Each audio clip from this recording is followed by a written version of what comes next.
Bukan loncat, Bang. Pocong Dini itu nggak loncat. Dia melayang nyeret tanah. Dan kalau dia datang, baunya bukan bangkai, tapi bau bunga melati campur amis darah. Selamat malam, kembali lagi bersama saya di Narasi Senja. Setiap kampung pasti punya urban legendnya sendiri. Tapi kisah dari Jawa Barat ini beda.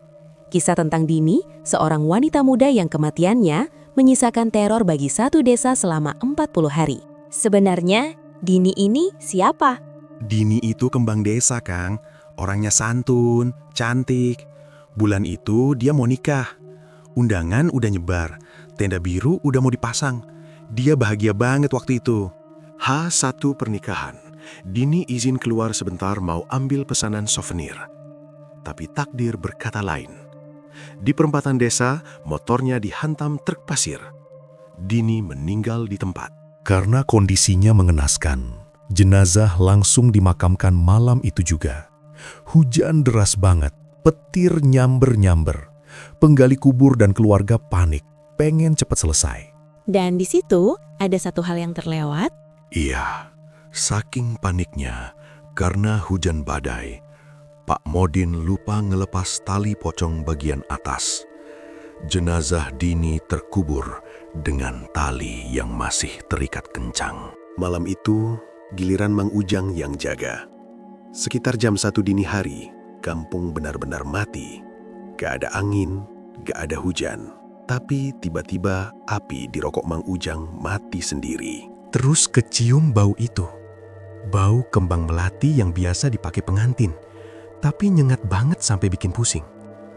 Bang Ujang udah feeling gak enak. Waduh, si Neng Dini lewat nih, batinnya. Suaranya gimana, Pak? Loncat? Bukan, suaranya serak-serak kayak karung beras ditarik. Dia nggak loncat, tapi ngesot sambil berdiri, melayang dikit dari tanah. Mang Ujang nyanterin ke arah kebun pisang. Di situ dia lihat kain putih kucel. Pas senternya dinaikin ke atas, dia lihat wajah Dini. Mukanya masih pakai riasan pengantin, Bang. Tapi luntur, campur tanah. Matanya kosong natap Mang Ujang. Mang Ujang langsung lari ninggalin pos tanpa noleh lagi. Tapi tujuan Dini malam itu bukan nakutin warga. Dia jalan lurus ke rumah Dimas, calon suaminya. Dimas waktu itu lagi ancur banget, belum tidur berhari-hari. Dimas masih megangin undangan nikah mereka. Dia ngerasa bersalah karena dialah yang nyuruh Dini ambil souvenir hari itu. Tengah malam, ada yang ngetuk jendela kamar Dimas. Pelan tapi berirama. Dimas kaget karena dia hafal ketukan itu. Itu kode rahasia dia sama Dini kalau Dini main ke rumah. Terus ada suara manggil. Mas, buka, sesek mas.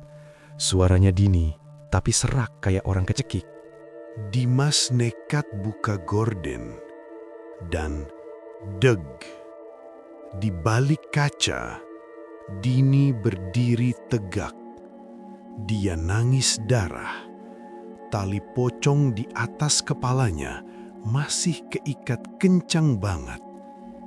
Dia seolah ngasih tahu, "Mas, tolong bukain ikatan ini." Dimas malah teriak-teriak, "Dini, Dini, tunggu!" Dia berusaha buka jendela, tapi macet. Dia gedor-gedor kaca sampai tangannya berdarah. Dia gak takut, Bang. Dia cuma pengen nolongin Dini. Pas orang tuanya Dimas masuk kamar karena dengar keributan, sosok itu udah hilang. Yang sisa cuma bekas lumpur bentuk wajah nempel di kaca jendela luar. Paginya satu kampung geger. Cerita Mang Ujang di pos ronda sama cerita Dimas nyebar cepet banget. Warga mulai sadar ada yang gak beres sama pemakaman Dini kemarin. Warga langsung curiga soal tali pocong. Iya, ada satu warga yang ikut nguburin bilang, perasaan kemarin saking buru-burunya, Pak Modin belum sempet turun ke liang lahat buat lepas tali deh. Warga nanya ke Pak Modin, tapi Pak Modin nyangkal keras. "Ah, ngawur, udah saya lepas kok, jangan bikin fitnah," katanya. Padahal mukanya pucat, tangannya gemeteran pas megang rokok. Karena Pak Modin gak mau ngaku, malam kedua itu, Dini datang langsung ke rumah Pak Modin. Dia mau nagih haknya buat disempurnakan. Pak Modin lagi zikir sendirian di ruang tamu.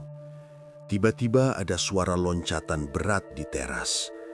Duk, duk, lantai rumah panggungnya sampai getar. Terus ada yang salam. Suaranya serak-serak basah. Pak Modin kenal banget suara itu. Itu suara Dini. Pak Modin gak jawab. Dia penasaran. Dia ngintip lewat lubang kecil di dinding bilik bambu rumahnya. Dia pengen mastiin siapa di luar. Pas dia ngintip, celek. Ternyata di balik lubang itu ada mata merah yang juga lagi ngintip ke dalam. Dini langsung teriak, "Lepasin talinya, Pak! Sakit!" Pak Modin langsung jatuh jengkang. Dia pingsan di ruang tamu sampai subuh. Istrinya nemuin dia udah kencing di celana saking takutnya. Pak Modin gak jawab. Dia penasaran. Dia ngintip lewat lubang kecil di dinding bilik bambu rumahnya. Dia pengen mastiin siapa di luar. Keluarga Maha? Marah campur sedih, Kang. Tapi bapaknya Dini bijak. Dia bilang, "Ya sudah, daripada anak saya kesiksa, hari ini juga kita bongkar makamnya." Sekitar jam 4 sore, warga kumpul di makam. Langit mendung gelap kayak mau hujan lagi. Auranya berat banget, gak ada yang berani bercanda. Pas cangkul kena papan penutup liang lahat, duk! Semua warga yang nonton langsung mundur selangkah. Tegang banget suasananya. Papan dibuka satu-satu, dan bener aja, Kang. Pas bagian kepala, kelihatan simpul talinya masih berdiri tegak, masih keikat mati. Kondisi jenazahnya gimana? Rusak? Masih utuh, Kang.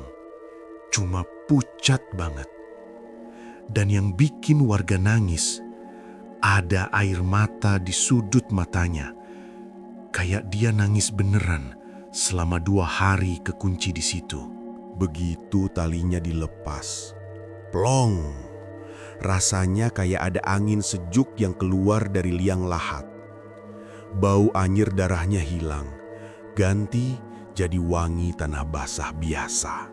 Setelah ditutup lagi, suasananya langsung berubah 180 derajat, Kang. Yang tadinya mendung gelap, tiba-tiba langit jadi cerah sore itu. Hawa dinginnya hilang total. Dimas orang terakhir yang pulang dari makam. Dia naburin bunga melati segar.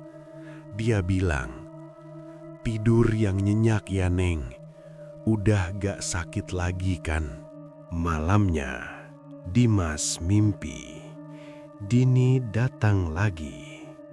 Tapi kali ini cantik banget. Bersih, gak pakai kain kafan kucel.